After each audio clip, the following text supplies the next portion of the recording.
Wow. Hey guys, so yours truly opposed the government. Literally, middle of a packed hall of government executives and also tech entrepreneurs and basically went, nope. Just about a month ago, the Malaysian Communications and Multimedia Commission introduced this policy called a DNS redirect policy. Now, for those of you who don't know what DNS redirect and what MCMC does in the first place, MCMC is basically the communications regulator of Malaysia, so they decide really what is going to be acceptable for people to see on the internet. And DNS redirect is a method of helping them become better at blocking the internet.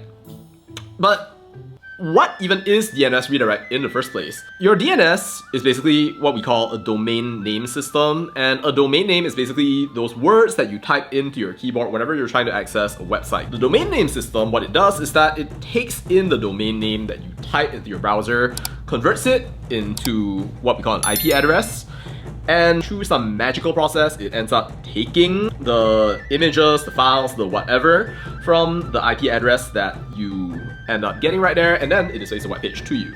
So DNS redirect basically is what happens when you take requests essentially that have been sent to a particular DNS and then you redirect it away right here. So a bit more context about this right here. So every country's telecommunications industry makes it so that you have essentially a bunch of default DNSs to kind of, well, get requests from the internet right there.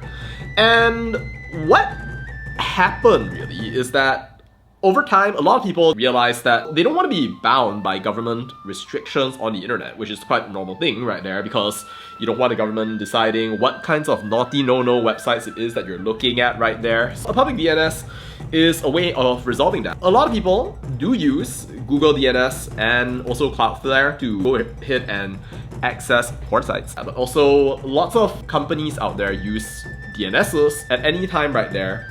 But Malaysian government wasn't having that. So how did MCMC try to protect us? MCMC imposed a condition that all ISPs around Malaysia have to complete this DNS redirect policy right there, so that even if people end up using a public DNS like Google DNS, what happens is that the requests, they would be sent over to a local DNS servers. And so they went to ISPs in Malaysia and said, hey, if you use a local DNS, then the government can basically say, hey, you know what, I'm not going to renew your license unless you make sure that this content is banned. But why would MCMC do this? It's part of a broader strategy, right? Get people away from the dangers of the internet. They claim it's protection, but it's probably more going to be like this. So that's why I went up to the government and said, dear Malaysian government, you're negotiating in bad faith, do better and make this a parliamentary debate. Which, by the way, they intend to, but for something even more repressive. Yours truly ended up getting published. I think they have maybe 10 articles about me right now, but on the plus side, the minister supports my recommendations and has implemented them. Well, I wrote a petition, 48 hours, over 500 signatures. I sent it directly to the Minister of Communications and the Deputy Minister. They had helped me before, so I thought to myself, okay, you know what? I don't want to secretly go behind your back kind of thing. No, I wanted to do it direct. After going through that process of sending out the petition and writing it, Fahmi actually sent out this tweet, which basically said, you know what, we're going to cancel that right there. And since Fahmi is the Minister of Communications, that basically meant that the policy was cancelled. And thank God. Real interesting saga right there, because it really showed to a lot of Malaysians just how vulnerable our freedom of speech is. A lot of people objected to the MCMC redirection plan just because on a fundamental level, I think that most of us, right, we have this instinct that tells us, hey, you need to give us free and fair access to the internet. And when I wrote my petition, I was definitely thinking about all those things in mind. If the government were to restrict the internet and try to protect us, then what is it really protecting us from? What if the government is not protecting us but actually actively harming us? In the short term, maybe you stop a couple of scams right here, maybe you stop people from looking at porn. But does the cost justify the benefit?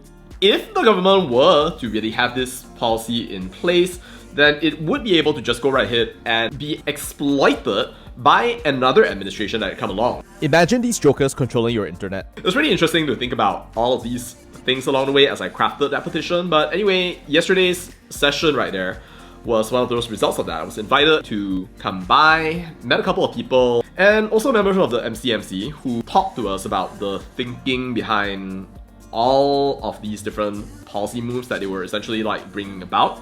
But one thing that I did definitely think about was that MCMC's idea of what they call a statutory duty, so they're very much just binding themselves to what's written down in this Communications and Multimedia Act of 1998 right there, which kind of outlines the scope of responsibility and the duties really of the MCMC in the context of the laws of Malaysia. So the thing that I noted though is that fundamentally, if you're going to try to restrict people's freedom, like people will just object, like there's no question about it. Partly because if you are trying to stop people from accessing information, then if you're really willing, then you will end up trying to find things anyway. And also, restricting the internet is not a silver bullet, right? Like, you can get harm by not just content, but also as a result, right, of social engineering. Like, people can lie to you, people can manipulate you, and people can, along the way, try to just betray your trust in such a way that isn't even related to internet and what kinds of things you read or look at in the very first place. So, on my part, at the very least, I articulated a lot of these concerns right here. But probably the most important thing that I thought about, even after looking through a whole lot of questions that were given out by the community, and thank you all so much, by the way, for having actually done that. Even though it's true that MCMC has, under the ambit of its authority, the freedom to go right ahead and regulate that space as and when it will, the indisputable reality of that is that the internet is a place where our expression, our thoughts, our ideas, and the entire spectrum of our free access to the knowledge of the world is right there. And trying to stop that from coming out, being expressed, or otherwise right here is going to be ultimately detrimental to us as a society. Even as we acknowledge that there are maybe valid reasons as to why we might want to restrict the internet. Like, for example, with that one bus driver a while ago, people realized that they wanted to ban that rather than just saying, hey, you know what, freedom of speech. No, like, people, they don't agree with them, and when they literally go past a certain point. And so, I don't think that completely free internet is the solution, at least not at the moment right here. But the question really is, how and in what ways should we as a society enforce restrictions really upon social media?